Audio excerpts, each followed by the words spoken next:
Bonjour, je m'appelle Camille Fao, je suis diététicienne et aujourd'hui on va parler du grignotage.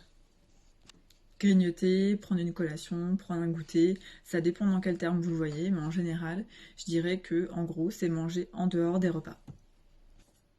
Manger par faim, manger par envie, c'est pas vraiment la même chose. Je pense qu'on a tous eu une envie particulière avec un aliment ciblé. Pour moi, l'aliment ciblé, c'est justement ce qui fait la différence avec la faim. Quand on a faim, on mange de tout. Quand on a envie, on mange cet aliment en particulier.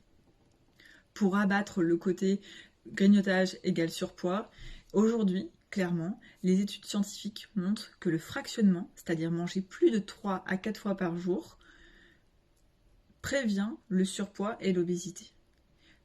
En fait, en gros, à l'inverse, on s'est rendu compte que la plupart des gens qui sont en surpoids ou en obésité mangent 1 à 2 fois par jour. Donc oui, vous pouvez fractionner.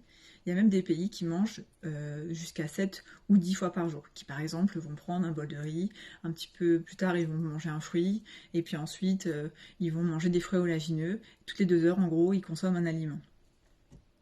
Alors je dis pas qu'il faut manger toutes les 2 heures, simplement je dis qu'il faut plutôt être à l'écoute de son corps et éviter certains comportements. Et là on va détailler justement les variables possibles du grignotage.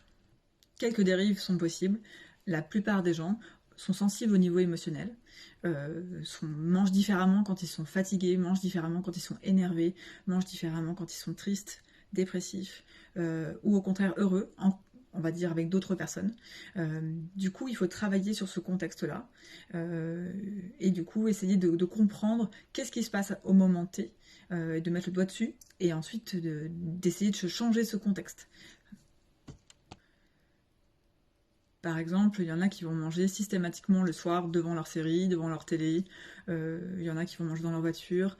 Donc du coup, l'idée c'est d'essayer d'agir et de prévenir sur ce comportement-là. Il y en a qui sont aussi très sensibles à ce qu'on appelle l'externalité, c'est-à-dire que quand par exemple on vous propose quelque chose à manger quand on est au boulot, quelqu'un arrive avec un gâteau ou alors une boîte de chocolat et qu'on vous dit tiens vas-y je t'en propose un, si systématiquement alors que vous n'avez pas faim vous répondez oui, ça veut dire que vous êtes sensible à tout ce qui est extérieur. Il y en a qui sont plutôt en régulation interne et ne sont pas du tout sensibles à tout ce qui est justement extérieur. Donc du coup, déjà, il faut essayer de comprendre son propre fonctionnement. L'autre point qui peut être sensible aussi pour tout ce qui est grignotage, c'est lié à la restriction cognitive. Pour vous donner un exemple, il y a des gens qui sont en fait toute leur vie au régime, hein, ou alors pendant des périodes T, et donc du coup qui ont tendance à soit réduire les féculents, voire les supprimer, ou alors carrément à passer sur un repas par jour, donc sauter le midi ou le petit déjeuner par exemple, ou alors les périodes de jeûne intermittent. Du coup on n'est pas du tout sur les écoutes corporelles, les gens ont faim mais ils ne mangent pas, ils se retiennent.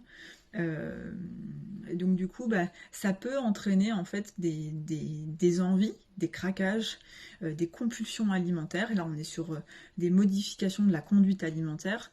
Et ça, c'est dû à cette restriction cognitive. Cette restriction cognitive, en fait, elle entraîne tout simplement des craquages et souvent la culpabilité. Ça, c'est juste dû en fait au fait qu'on se restreigne au niveau calorique. Et il y a un moment où le corps, en fait, il est en manque de calories et donc il va naturellement ramener les calories qu'il a besoin.